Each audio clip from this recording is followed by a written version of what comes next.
ਵਾਹਿਗੁਰੂ ਜੀ ਕਾ ਖਾਲਸਾ ਵਾਹਿਗੁਰੂ ਜੀ ਕੀ ਫਤਿਹ। ਧੰਨਵਾਦ ਗੁਰਮੁਖ ਪਿਆਰਿਓ।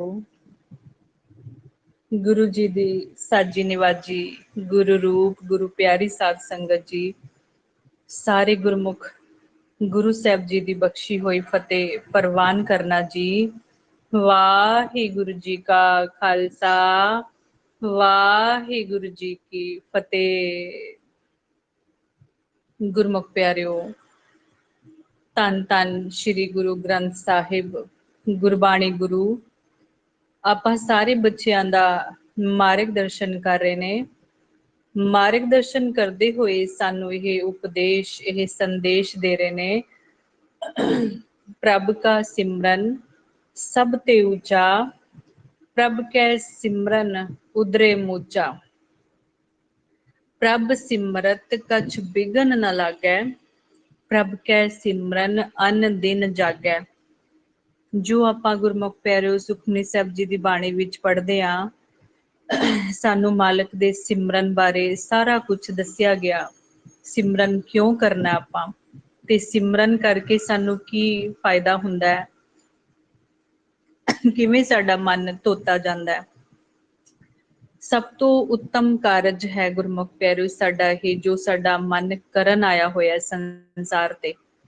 ਗੁਰੂ ਸਾਹਿਬ ਕਹਿੰਦੇ ਆ, ਜਿਹੜੀ ਇਹ ਹਰ ਕੀ ਕਥਾ ਹੈ ਨਾ, ਇਹਨੂੰ ਸੁਣ ਕੇ ਤੁਸੀਂ ਨਾਮ ਦਾ ਭੇਦ ਲਓ, ਭਗਤੀ ਕਿਵੇਂ ਕਰਨੀ ਹੈ ਉਹ ਸਿੱਖੋ। ਸਭ ਤੇ ਉੱਤਮ ਹਰ ਕੀ ਕਥਾ, ਨਾਮ ਸੁਨਤ ਦਰਦ ਦੁੱਖ ਲੱਥਾ।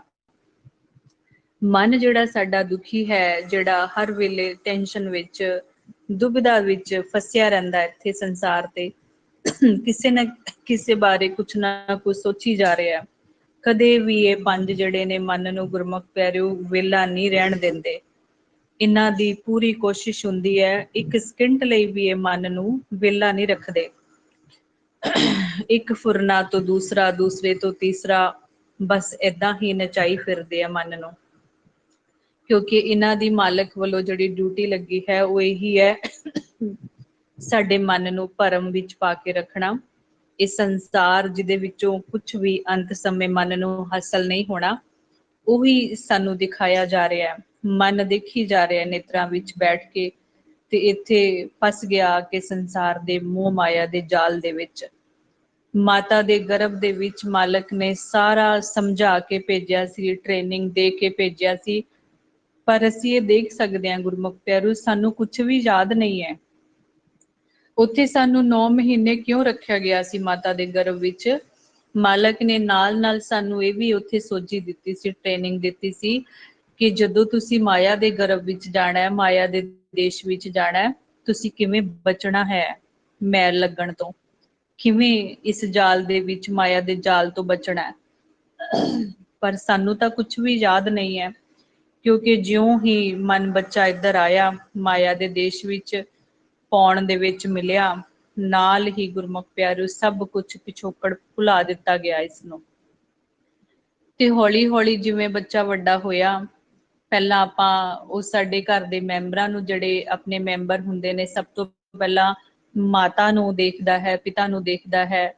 ਸਭ ਤੋਂ ਪਹਿਲਾਂ ਮਾਤਾ ਦੀ ਪਹਿਚਾਣ ਕਰਦਾ ਹੈ ਸਹਿਜੇ ਸਹਿਜੇ ਕੁਛ ਮਹੀਨਿਆਂ ਦੇ ਅੰਦਰ ਅੰਦਰ, ਜਦੋਂ ਬੱਚਾ ਦ੍ਰਿਸ਼ਟੀ ਦਾ ਇਸਤੇਮਾਲ ਕਰਨਾ ਸਿੱਖ ਜਾਂਦਾ ਹੈ। ਫਿਰ ਉਹ ਇਹ ਦੇਖਦਾ ਹੈ ਗੁਰਮੁਖ ਪਿਆਰਿਓ ਕਿ ਇਹ ਜਿਹੜਾ ਚਿਹਰਾ ਹੈ ਇਹ ਹਰ ਵੇਲੇ ਮੇਰੀ ਸਾਂਭ ਸੰਭਾਲ ਕਰਦਾ ਹੈ। ਆਪਾਂ ਇਹ ਸਭ ਨੋਟ ਕਰਦੇ ਹਾਂ ਨਾ ਕਿ ਸਭ ਤੋਂ ਜ਼ਿਆਦਾ ਮੋਹ ਬੱਚੇ ਦਾ ਮਾਂ ਨਾਲ ਹੁੰਦਾ ਹੈ। ਕਿਉਂ ਹੁੰਦਾ ਹੈ? ਕਿਉਂਕਿ ਸਭ ਤੋਂ ਪਹਿਲਾਂ ਜ਼ਿਆਦਾ ਮਾਂ ਹੀ ਬੱਚੇ ਦੀ ਦੇਖ ਰੇਖ ਕਰਦੀ ਹੈ, ਉਸ ਤੋਂ ਬਾਅਦ ਪਿਤਾ ਹੋ ਗਏ, ਫਿਰ ਬਾਅਦ ਵਿੱਚ ਫਿਰ ਘਰ ਦੇ ਹੋਰ ਮੈਂਬਰ, ਭੈਣ ਭਰਾ, ਸੰਗੀ ਸਾਥੀ। ਜਿਵੇਂ ਜਿਵੇਂ ਵੱਡਾ ਹੋਈ ਜਾਂਦਾ ਗੁਰਮੁਖ ਪਿਆਰਿਓ, ਬੱਚਾ ਸਕੂਲ ਗਿਆ, ਕਾਲਜ ਗਿਆ, ਤੇ ਹੁਣ ਆਪਾਂ ਆਪਣੀ ਲਗਾ ਕੇ ਦੇਖੀਏ, ਸਾਡੀ ਇੰਨੀ ਉਮਰ ਹੋ ਗਈ, ਵਿਆਹੇ ਗਏ, ਗ੍ਰਿਸਤ ਵਿੱਚ ਆ ਗਏ, ਤੇ ਕਿੰਨੇ ਮਨ ਦੇ ਖਿਲਾਰੇ ਪੈ ਗਏ ਨੇ ਇੱਥੇ। ਮਨ ਕਿੰਨਾ ਵਿਚਾਰਾਂ ਫੁਰਨਿਆਂ ਵਿੱਚ ਵਿਸ਼ਾਲ ਇਹਦਾ ਇੱਥੇ ਬਣ ਗਿਆ, ਜਿਹੜਾ ਇਕੱਠ ਪੈ ਗਿਆ ਸਾਰਾ। ਉਹਨੂੰ ਹੁਣ ਇਕੱਠਾ ਕਰਨਾ ਹੈ, ਸਮੇਟਣਾ ਹੈ ਆਪਣੇ ਖਿਲਾਰਿਆਂ ਨੂੰ। ਕਿਵੇਂ ਸਮੇਟੇ ਜਾਣਗੇ? ਜਦੋਂ ਸਾਡਾ ਮਨ ਵਿਚਾਰਾ ਰਹਿਤ ਹੁੰਦਾ, ਉਹਦੇ ਵਾਸਤੇ ਸਾਰਾ ਕੁਝ ਸਮੇਟਿਆ ਗਿਆ ਮਨ ਵਾਸਤੇ। इत्थे कोई परिवार दा मैंबर याद नहीं, कोई अपने धियां पुत्तर अपना शरीर भी याद नहीं, ਉਹ ਖਲਾਰੇ ਸਮੇਟੇ ਗਏ ਉਸ ਮਨ ਦੇ। ਬਸ ਇਸੇ ਤਰ੍ਹਾਂ ਗੁਰਮੁਖ ਪਿਆਰਿਓ ਮਾਲਕ ਕਹਿੰਦੇ ਨੇ ਕਿ ਜਿਵੇਂ ਇੱਕ ਮਹਿਮਾਨ ਆਂਦਾ ਸਾਡੇ ਘਰ ਦੇ ਵਿੱਚ, ਉਹ ਆਪਣਾ ਜਿਹੜਾ ਸਮਾਨ ਹੈ ਨਾ ਉਹ ਬੰਨ ਕੇ ਰੱਖਦਾ ਹੈ, ਕਿਉਂਕਿ ਉਹ ਮਹਿਮਾਨ ਕੁਛ ਦਿਨਾਂ ਵਾਸਤੇ ਆਂਦਾ ਹੈ, ਹਮੇਸ਼ਾ ਵਾਸਤੇ ਨਹੀਂ ਆਂਦਾ। ਤੇ ਉਹ ਜਦੋਂ ਜਾਣਾ ਹੁੰਦਾ ਆਪਣਾ ਸਾਰਾ ਸਮਾਨ ਸਮੇਟਦਾ ਹੈ ਪਹਿਲਾਂ, ਵੀ ਮੇਰਾ ਕੁਝ ਛੁੱਟਣ ਨਾ ਜਾਵੇ ਇੱਥੇ। ਇਸੇ ਤਰ੍ਹਾਂ ਗੁਰਮੁਖ ਪਿਆਰਿਓ ਸਾਡੇ ਮਨ ਨੂੰ 3 ਰੂਪਾਂ ਵਿੱਚ ਇੱਥੇ ਭੇਜਿਆ ਜਾਂਦਾ ਹੈ, ਵਪਾਰੀ ਬਣਾ ਕੇ, ਖਿਡਾਰੀ ਬਣਾ ਕੇ, ਪ੍ਰਾਹੁਣਚਾਰੀ ਬਣਾ ਕੇ। ਹੁਣ ਇਹਨਾਂ ਤਿੰਨਾਂ ਵਿੱਚੋਂ ਆਪਾਂ ਦੇਖਣਾ ਹੈ ਸਾਡਾ ਮਨ ਕਿਹੜਾ ਰੋਲ ਅਦਾ ਕਰਦਾ ਹੈ। ਵਪਾਰੀ ਉਹ ਹੋਇਆ ਸਹੀ ਜਿਹੜਾ ਇੱਥੇ ਵਪਾਰ ਕਰਨਾ ਸਿੱਖ ਗਿਆ, ਤੇ ਵਪਾਰ ਕਿਹੜਾ ਕਰਨਾ ਹੈ ਉਹ ਵੀ ਆਪਾਂ ਹਰ ਰੋਜ਼ ਵਿਚਾਰ ਕਰਦੇ ਹਾਂ। ਗੁਰੂ ਸਾਹਿਬ ਕਹਿੰਦੇ ਨੇ ਇਹ ਸੱਚ ਦਾ ਵਪਾਰ ਕਰਨਾ ਸਿੱਖੋ ਨਾਲ ਨਾਲ। ਜੇ 3 ਗੁਣਾਂ ਦੇ ਵਪਾਰ ਵਿੱਚ ਤੁਸੀਂ ਇੰਨਾ ਜ਼ਿਆਦਾ ਸਫਲ ਹੁੰਦੇ ਹੋ, ਤੇ ਫਿਰ ਇਹ ਵਪਾਰ ਕਰਨ ਵਾਸਤੇ ਤਾਂ ਸਵਾਸਾਂ ਦਾ ਇਹ ਅਮੋਲਕ ਭੰਡਾਰਾ ਦਿੱਤਾ ਸੀ। ਸੱਚ ਵਪਾਰ ਕਰੋ ਵਪਾਰੀ, ਦਰਗਹਿ ਨਿਭ ਹੈ ਖੇਪ ਤੁਮਾਰੀ।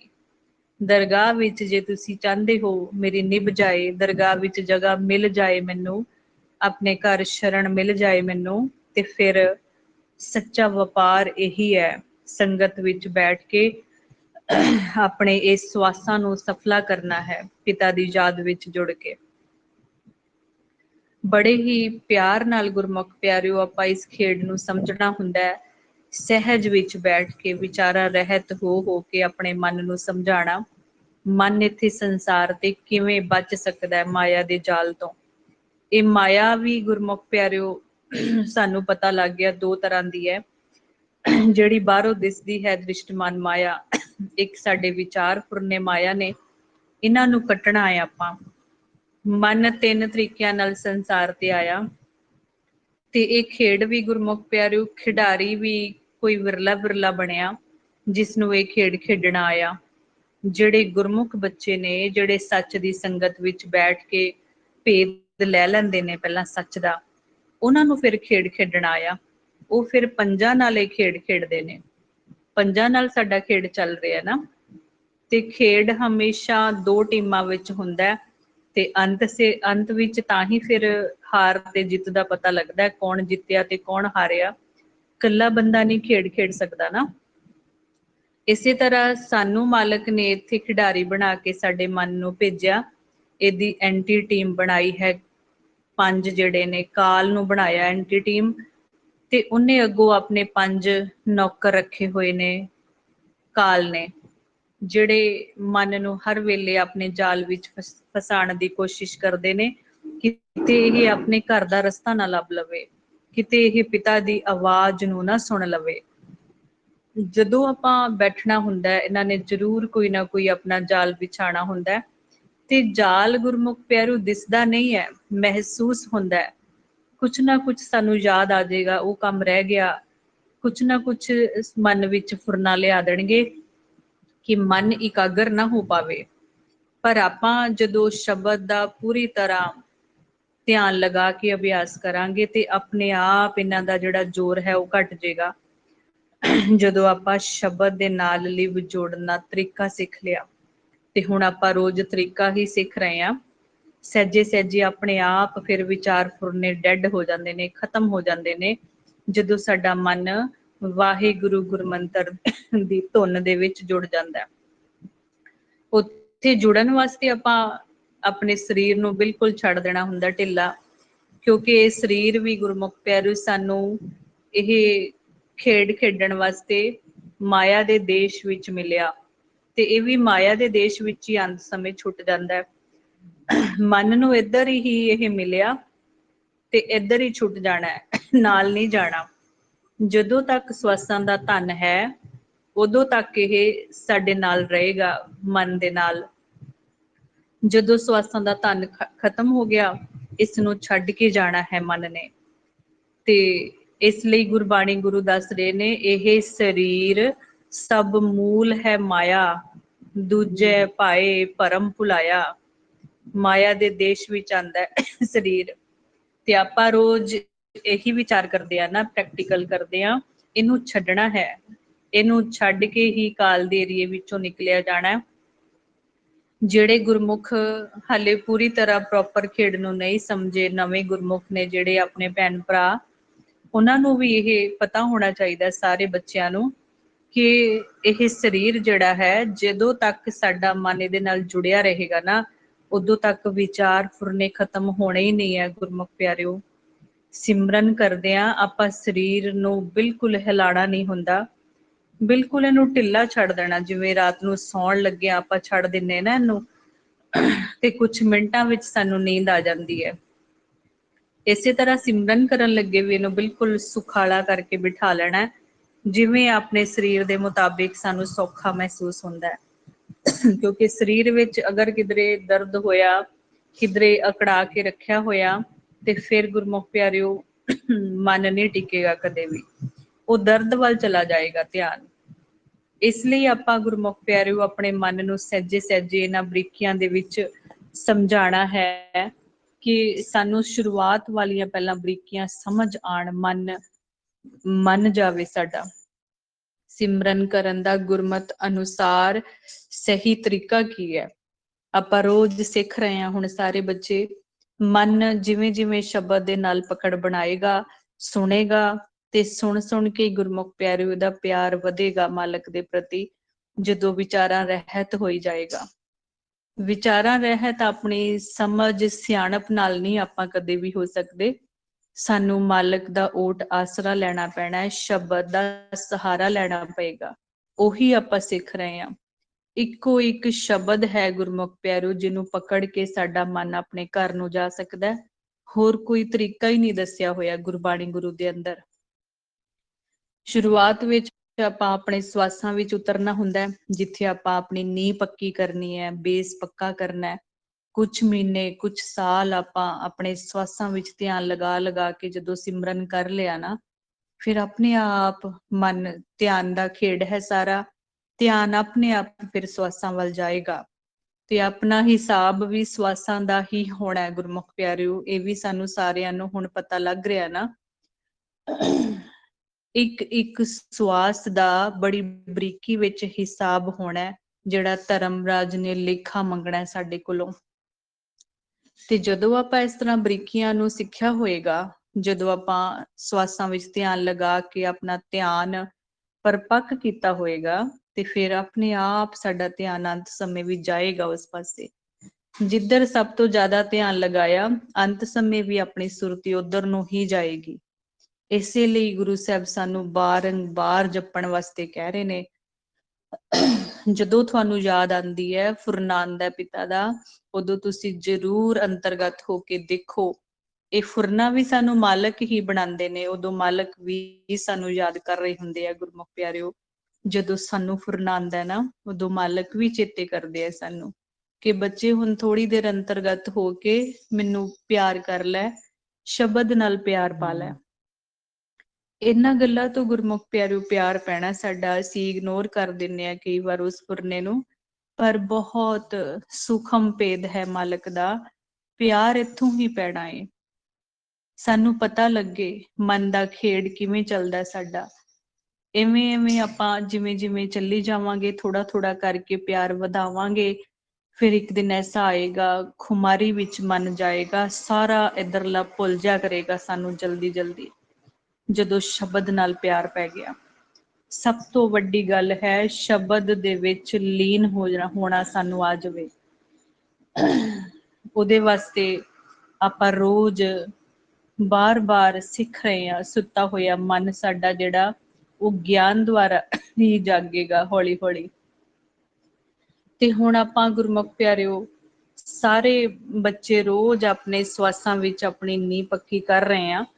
ਫਿਰ ਆਉਣ ਵਾਲੇ ਸਮੇਂ ਵਿੱਚ ਗੁਰਮੁਖ ਪਿਆਰਿਓ ਬਸ ਸੁਣਨ ਵਿੱਚ ਜਾਣਾ ਸਿੱਖਣਾ ਜਲਦੀ ਤੋਂ ਜਲਦੀ, ਕਿਉਂਕਿ ਫਿਰ ਜ਼ਿਆਦਾ ਉੱਚੀ ਉੱਚੀ ਬੋਲ ਕੇ ਨਹੀਂ ਅਭਿਆਸ ਕਰਨਾ ਪਏਗਾ। ਜਦੋਂ ਸਾਡਾ ਅਭਿਆਸ ਪੱਕਾ ਹੋ ਗਿਆ ਨਾ, ਧਿਆਨ ਪੱਕਾ ਹੋ ਗਿਆ ਸਾਡਾ, ਫਿਰ ਤਾਂ 2-4 ਮਿੰਟ ਵੀ ਬਹੁਤ ਹੁੰਦੇ ਨੇ। ਜਦੋਂ ਆਪਣੀ ਆਵਾਜ਼ ਦੇ ਵਿੱਚ ਪਕੜ ਬਣਨ ਲੱਗ ਗਈ ਸਾਡੀ, ਜੇ ਮਿਹਨਤ ਕਰਾਂਗੇ ਤੇ ਗੁਰਮੁਖ ਪਿਆਰਿਓ ਪਕੜ ਬਣੇਗੀ ਨਾ, फिर जिवें जिवें साडा मन अंतरगत जाएगा, अनहद शब्द बहुत तेज सुनाई दिया करनगे, उच्ची आवाज विच।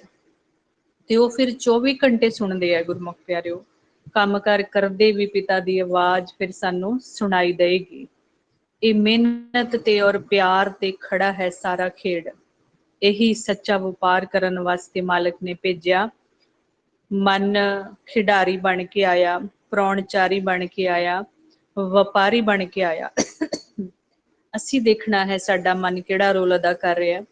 कदी मालिक इसनूं व्यापारी दे रूप विच भेजदे है, कदी सवेरे खिडारी दे रूप विच, कदी प्राणचारी दे रूप विच।